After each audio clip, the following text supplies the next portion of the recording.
Ég held að ég hef verið bara mjög heflaður og ég hef reynt að gæta mjög orða minna það hvernig við tökumst á þessu umræðu. Ég hef hins vegar hafnað kröfunni að þetta sé ekki rætt og sem að eitt stærsta vandamál Vesturlanda og bara það eru margar þjóðir sem eru núna í svo miklum vandræðum að það hefur ekki mátt að ræða vandan þegar hann kemur upp, hvernig hann birtist og hvernig sé hægt að taka á því. Og bara stríðsástand í Svíþjóð. Ég bara þekki fólk sem hefur starfað þar sem læknar og þekki til fólk sem hefur verið þar í tengslu við löggæslumál og annað og það bara orðið algjört ófremdar ástand og þeir ráða ekki neitt við neitt. Hér eru komnar upp ákveðna birtingamyndir af þessu ástandi og við höfum ekki sömu verkfæri og Svíar til að takast á við það. Og við erum svo lítið samfélag að þetta farið að ógna tungumálun okkar, þetta var að ógna börnunum okkar, sérstaklega í þeim hverfum þar sem fólk félagslega veikt fyrir. Og ef að menn treystar sig ekki til þess að tala þetta og horfast í augu við þetta, þá endar þetta með skelfingu. Og ég tók til þess að Morgunblaðið fjallaði alvarlega uppákomu í Breiðholtsskóla þar sem að heilum ágangi hefur verið haldið í gíslingu ungra drengja. Morgunblaðið fletti ofan að því að hluti vandans séu samskipti við heimili og að þar sé menningarlegur munur að hafa áhrif. Þar sé að konur hafa ekki umboð til að taka ákvarðanir fyrir börnin sín og viðhorf til kvenna sem af því leiðir smitast inn í skólana, bæði gagnvart kennurum og samnemendum.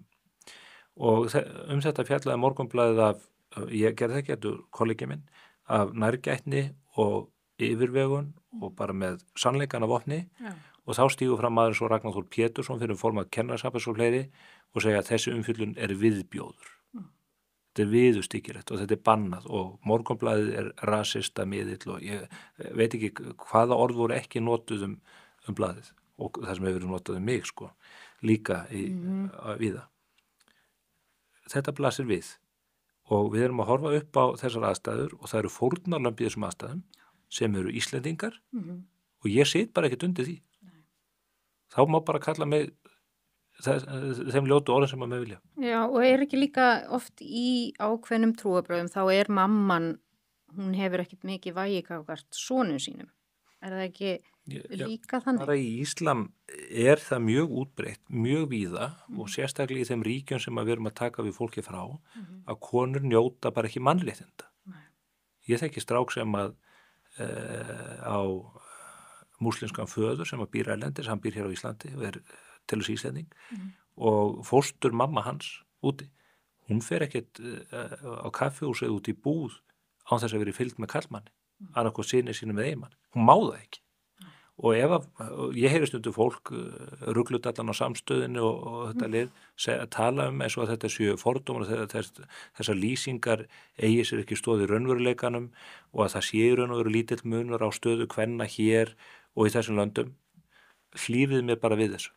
Þetta algjörð þvæla og þessu sé stað ótrúlega við. Halla Gunnarsdóttir sem núna ætlar að verða formaður VR, hún lýsti því hátíðlega yfir eftir einhverja ferð til Íran fyrir nokkrum árum að það væri nú bara stigsmunur á stöðu kvenna í Íran og Íslandi. Hvað á hótelinu sem hún var á? Eða? Ég segi bara á hvaða fíkniefnum fólk. Þetta minnir helst á það þegar Halldór Laxness og kommunistarnir fóru inn í Sovétríkin, þeir sáu hungursneyðina, þeir sáu viðbjóðin sem að kommunismin var að leiða yfir þessar þjóðir. Þeir komu heim og skrifuðu bækur og greinar það að sæluríki Stalins væri nú eitthvað sem við ættum að fylgja. Og það sama umræða núna þessa félagslegu stöðu út af innflytjendum sem að eiga erfitt með að aðlagast hérna, vilja ekki aðlagast, að okkur krafan svo að við skrifum samt undir pappírinn það að þetta sé allt í lagi og þetta hafi ekkert með þessa félagslegu, trúarlegu, menningarlegu og landfræðilegu breytur að gera.